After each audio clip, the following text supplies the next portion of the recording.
पवन पुत्र हनुमान बाल ब्रह्मचारी थे, लेकिन मकरध्वज को उनका पुत्र कहा जाता है। यह कथा उसी मकरध्वज की है। वाल्मीकि रामायण के अनुसार लंका जलाते समय आग की तपिश के कारण हनुमान जी को बहुत पसीना आ रहा था। इसलिए लंका दहन के बाद जब उन्होंने अपनी पूंछ में लगी आग को बुझाने के लिए समुद्र में छलांग लगाई तो उनके शरीर से पसीने की एक बड़ी सी बूंद समुद्र में गिर पड़ी। उस समय एक बड़ी मछली ने भोजन समझ वह बूंद निगल ली। उसके उदर में जाकर वह बूंद एक शरीर में बदल गई। एक दिन पाताल के असुरराज अहिरावण के सेवकों ने उस मछली को पकड़ लिया। जब वे उसका पेट चीर रहे थे तो उसमें से वानर की आकृति का एक मनुष्य निकला। वे उसे अहिरावण के पास ले गए। अहिरावण ने उसे पातालपुरी का रक्षक नियुक्त कर दिया। यही वानर हनुमान पुत्र मकरध्वज के नाम से प्रसिद्ध हुआ।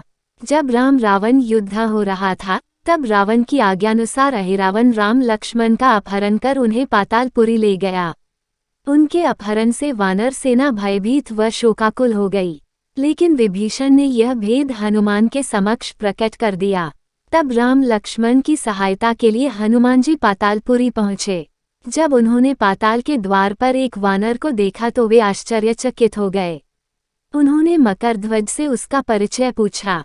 मकरध्वज अपना परिचय देते हुआ बोला, मैं हनुमान पुत्र मकरध्वज हूँ और पातालपुरी का द्वारपाल हूँ। मकरध्वज की बात सुनकर हनुमान क्रोधित होकर बोले, यह तुम क्या कह रहे हो? दुष्ट, मैं बाल ब्रह्मचारी हूँ, फिर भला तुम मेरे पुत्र कैसे हो सकते हो? हनुमान का परिचय पाते ही मकरध्वज उनके चरणों में गिर गया और उन्हें प्रणाम कर अपनी उत्पत्ति की कथा सुनाई। हनुमान जी ने भी मान लिया कि वह उनका ही पुत्र है, लेकिन यह कहकर कि वे अभी अपने श्रीराम और लक्ष्मण को लेने आए हैं। जैसे ही द्वार की ओर बढ़े वैसे ही मकरध्वज उनका मार्ग रोकते हुए बोला, पिताश्री, यह सत्य है कि मैं आपका पुत्र हूँ, लेकिन अभी मैं अपने स्वामी की सेवा में हूँ, इसलिए आप अंदर नहीं जा सकते। हनुमान ने मकरध्वज को अनेक प्रकार से समझाने का प्रयास किया, किंतु वह द्वार से नहीं हटा।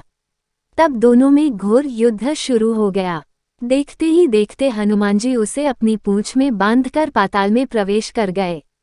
हनुमान सीधे देवी मंदिर में पहुंचे जहां अहिरावण राम लक्ष्मण की बलि देने वाला था।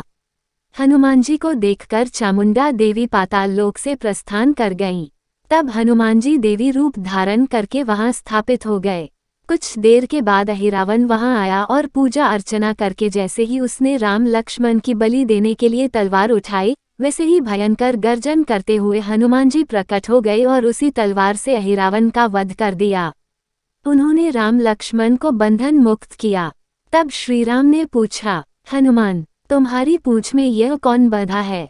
बिल्कुल तुम्हारे समान ही लग रहा है, इसे खोल दो। हनुमान ने मकरध्वज का परिचय देकर उसे बंधन मुक्त कर दिया। मकरध्वज ने श्रीराम के समक्ष सिर झुका लिया। तब श्रीराम ने मकरध्वज का राज्याभिषेक कर उसे पाताल का राजा घोषित कर दिया और कहा कि भविष्य में वह अपने पिता के समान दूसरों की सेवा करे। यह सुनकर मकरध्वज ने तीनों को प्रणाम किया। तीनों उसे आशीर्वाद देकर वहां से प्रस्थान कर गए। इस प्रकार मकरध्वज हनुमान पुत्र कहलाए। जय श्री राम। वीडियो लाइक करें, चैनल सब्सक्राइब करें। धन्यवाद।